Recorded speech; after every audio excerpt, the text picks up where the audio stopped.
Ada banyak perangkat yang bisa mengukur suhu dan kelembapan.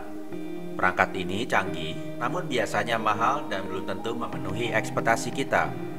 Pernahkah terpikir untuk membuat alat pengukur kita sendiri? Tidak sulit dan tidak mahal. Kita bahkan bisa menggunakan pengukur suhu dan kelembapan kita sendiri untuk melakukan otomatisasi untuk mempermudah pekerjaan kita. Secara otomatis menyalakan fan atau AC jika suhu ruangan panas, menyiram tanaman apabila kelembapannya kurang dari nilai tertentu. Ada banyak jenis sensor untuk memenuhi kebutuhan ini. Salah satunya adalah DHT11. Hey, what's up guys? Saya Protus, kita bertemu lagi di channel Progress Tech. Kali ini kita akan bereksperimen dengan DHT11 atau kepanjangannya adalah Digital Humidity and Temperature Sensor. Sensor ini biasa digunakan untuk mengukur suhu dan kelembapan serta digunakan untuk melakukan otomatisasi. Pertama, saya akan menjelaskan mengenai DHT11, apa saja keistimewaan dan kelemahannya. Lalu kita akan memasang sensor ini pada papan breadboard dan menyambungkannya pada papan Arduino. Ada dua sensor yang saya telah siapkan. Mengapa lebih dari satu? Saya ingin menunjukkan bahwa sebuah sensor DHT11 yang sama bisa memiliki hasil pengukuran yang berbeda dari DHT11 yang lainnya. Semua nilai pengukuran akan ditampilkan tidak hanya melalui serial monitor, namun juga LCD 16x2 I2C ini. LCD ini dibutuhkan agar kita bisa menampilkan hasil pengukuran tanpa harus bergantung pada serial monitor. Ada kalanya kita ingin memiliki alat yang stand alone tanpa harus dicolok ke komputer. Lalu kita akan masuk ke bagian program agar kita bisa menggunakan dua sensor ini dan menggunakan LCD-nya. Mari kita mulai. Sensor DHT11 ada yang memiliki 3 pin dan ada yang memiliki 4 pin. Untuk DHT11 yang memiliki 4 pin, selain VCC, ground, dan data, ada juga NC. Apa sih NC ini? NC artinya not connected. Tidak perlu digunakan. Pertanyaannya sekarang, kalau tidak digunakan, mengapa ada di situ? Ini mungkin ada kaitannya dengan kebutuhan kalibrasi dari pabrik yang membuat komponen ini. Jadi sebenarnya lebih untuk kebutuhan mereka sendiri. Lalu kadang ada LED. Lalu kadang ada yang memiliki LED dan yang tidak memiliki LED. Fungsi dari LED ini menunjukkan apakah sensornya bisa menyala atau tidak menyala. Tapi ini bukan jaminan ya guys. Karena meskipun LED-nya menyala, belum tentu komponennya bisa berfungsi secara baik. Nah, sedikit informasi lebih detail mengenai DHT11. DHT11 memiliki kisaran pengukuran antara 0 sampai 50 derajat Celcius dengan tingkat akurasi plus minus 2 Celcius. Kisaran kelembapannya 20 sampai 80% dengan nilai error 5%. Sinyal data dikirimkan per 1 detik. Ukurannya 15,5 mm kali 12 mm kali 5,5 mm. Beroperasi dengan kisaran voltase 3 sampai 5,5 volts dengan arus maksimum 2,5 mA. Wah, nilai errornya cukup tinggi ya, dan nggak bisa mengukur nilai negatif. Nah, lalu terus kenapa digunakan? Harganya murah guys. Saya membeli dengan harga Rp17.000 dari Tokped. Lagi pula saya juga tidak mengukur nilai negatif karena kita berada di negara tropis. Saya juga tidak memasukkan sensor ini ke dalam kulkas. Nah, di sini kita telah memasang DHT11 dan LCD 16x2 I2C pada breadboard dan papan Arduino. Anda bisa menggunakan Arduino Uno, Genuino, Nano, dan sebagainya. Saya menggunakan Uno. Apapun yang Anda gunakan, pastikan Anda telah memilih papan yang tepat pada editor Arduino-nya. Pin 5 volts dari papan Arduino disambungkan ke breadboard. Ground dari papan Arduino ke ground breadboard. Pin VCC DHT11 ke voltase 5 volts. Pin ground ke ground. Pin data dari DHT11 disambungkan ke pin manapun dari nomor 2 sampai nomor 13. Termasuk yang memiliki tanda tilde atau gelombang. Pin ini sebenarnya diperuntukkan untuk Pulse Width Modulation atau PWM. Namun, dalam membaca input sinyal digital, nomor dengan tanda tilde ini bisa digunakan. Lalu khusus untuk pin 13, meskipun bisa digunakan untuk membaca sinyal, sebaiknya dihindari ya guys. Karena di sini ada beban resistor dan LED yang dipasang langsung pada papan Arduino. Sehingga nilai voltasenya mungkin tidak ideal 5 volts. Nah, adanya beban tambahan resistor ini tergantung pada umur dari papan Arduino-nya atau kapan kita membeli papannya. Jika kita telah kehabisan pin, semua telah digunakan, boleh deh gunakan pin 13 ini. Tapi gunakan resistor ya. Gunakan juga multimeter untuk mengukur voltase yang tersedia. Di sini kita juga bisa melihat DHT 11 yang kedua juga telah terpasang. Nah, jika Anda menggunakan DHT 11 yang memiliki 4 pin, abaikan pin NC atau pin ketiga dari kiri. Namun ketika Anda menyambungkan pin data ke pin digital manapun, sebaiknya Anda juga menghubungkan pin ini ke pin VCC dengan tambahan resistor 10 kilo ohm. Tujuannya adalah memastikan sinyal data selalu berada pada nilai 5 volts. Berikutnya kita juga bisa melihat LCD 16x2 I2C juga telah terpasang. Pin VCC disambungkan ke pin 5 volts pada papan breadboard. Ground LCD 16x2 ke ground papan breadboard. Pin SCL ke pin SCL papan Arduino, SDA LCD ke SDA papan Arduino. Saya tidak akan menjelaskan secara detail mengenai LCD ini ya guys. Silakan melihat video saya yang sebelumnya mengenai LCD 16x2 I2C ini.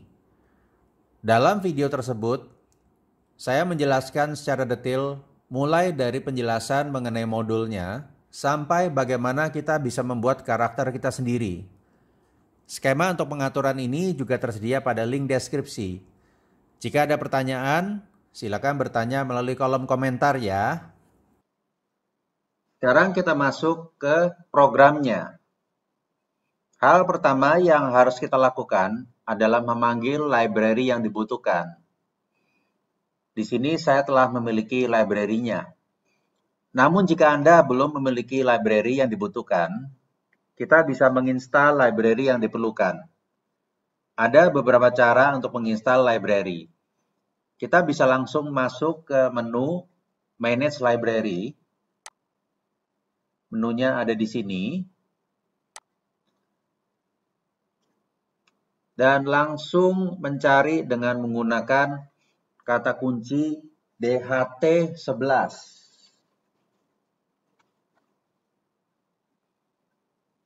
Nah, di sini ada beberapa pilihan yang Anda bisa gunakan. Dan kita hanya perlu mengklik install di sini. Saya tidak akan melakukannya ya, karena saya sudah memilikinya. Atau kita bisa menggunakan file dengan format zip yang kita download dari website tertentu. Nah, di sini ada pilihannya, yaitu include library. Lalu kita add zip library. Setelah itu kita mencari file yang dibutuhkan dan kita masukkan dalam format zip ya. Jangan di unzip. Kita masukkan sebagai format zip. Sekarang kita kembali ke program kita. Kita panggil library juga untuk LCD yang kita akan gunakan untuk menampilkan hasil pengukurannya. Di sini saya juga telah memiliki library-nya. Lalu kita deklarasikan pin DHT kita pada pin 4 dan pin 6. Lalu jenis DHT yang digunakan, yaitu DHT 11. Tentunya jika kita menggunakan DHT 22, kita masukkan DHT 22. Namun sebelum kita bisa menggunakan DHT 22, kita juga harus memanggil library-nya, kita sertakan di sini. Lalu deklarasi pin sensor dengan jenis sensor yang dipilih untuk pin 4 dan 6. Pin 4 dan 6.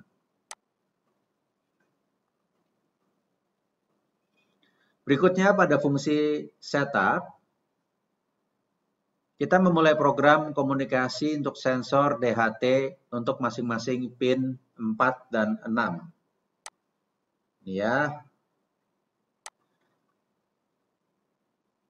Lalu kita persiapkan juga LCD kita.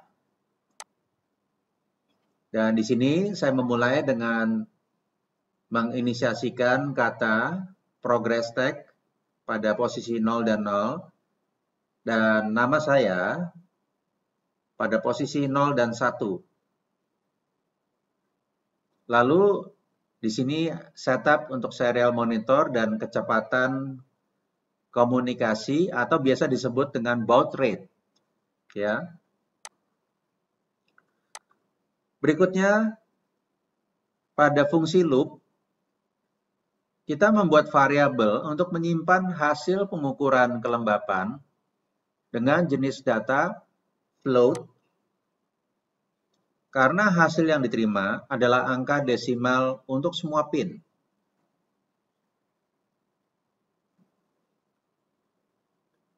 Lalu buat variabel untuk menyimpan hasil pengukuran suhu dengan jenis data float karena hasil yang diterima adalah angka desimal untuk semua pin. Pin 4 dan pin 6.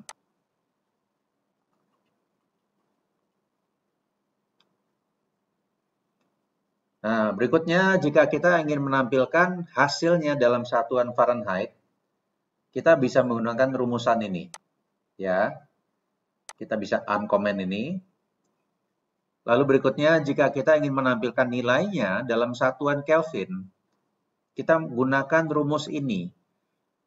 Nah, sebagai catatan, walaupun kita bisa menggunakan Kelvin dalam program ini, pada kenyataannya tidak mungkin kita lakukan karena satuan Kelvin biasanya digunakan untuk mengukur angka suhu negatif dan positif yang sangat ekstrim.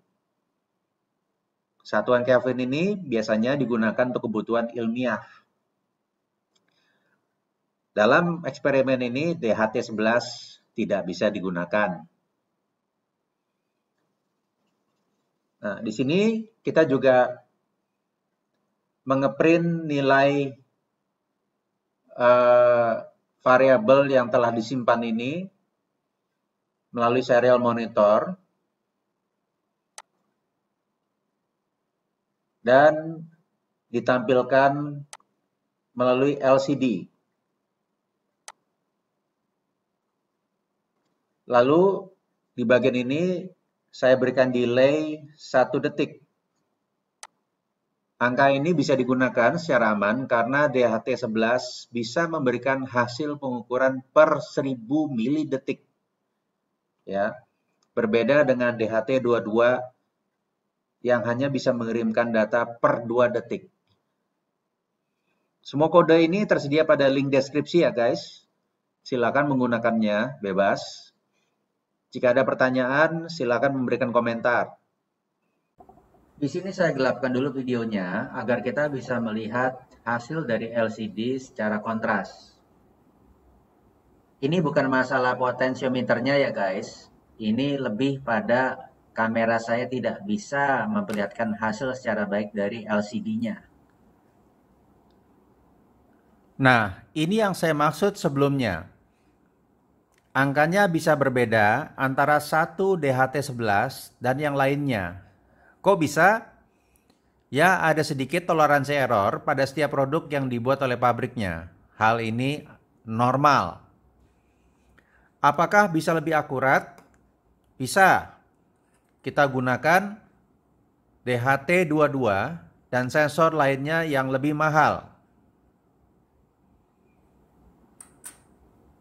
Nah, sekarang kita tes apakah ada perubahan jika suhu memang lebih panas. Di sini saya ada lighter. Kita nyalakan lighter dekat komponennya. Namun jangan terlalu dekat.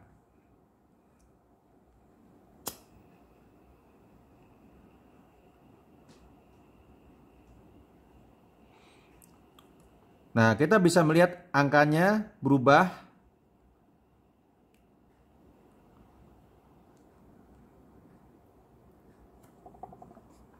Suhu menjadi lebih panas. Sekarang 29 derajat. Jadi ada perubahan ya.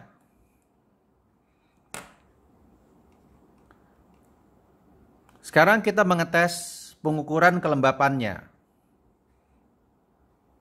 Nah, di sini saya memiliki sebuah tisu yang saya telah basahi. Ini akan saya tempatkan dekat pada sensor kedua ini.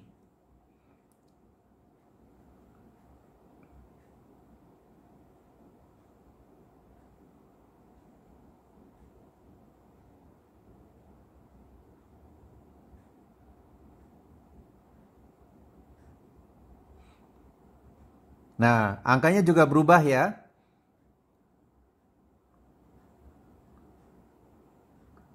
Tadi 56, sekarang 57, sekarang 58, 59, 60,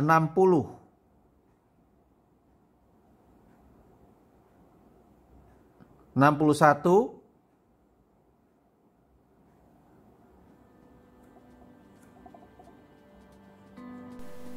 Semoga video ini berguna ya guys. Kalau ada pertanyaan, silakan bertanya di bawah. Silakan subscribe jika belum subscribe. Saya akan membuat banyak video menarik dan detail di masa depan. Terima kasih sudah nonton videonya. Sampai jumpa guys di video berikutnya.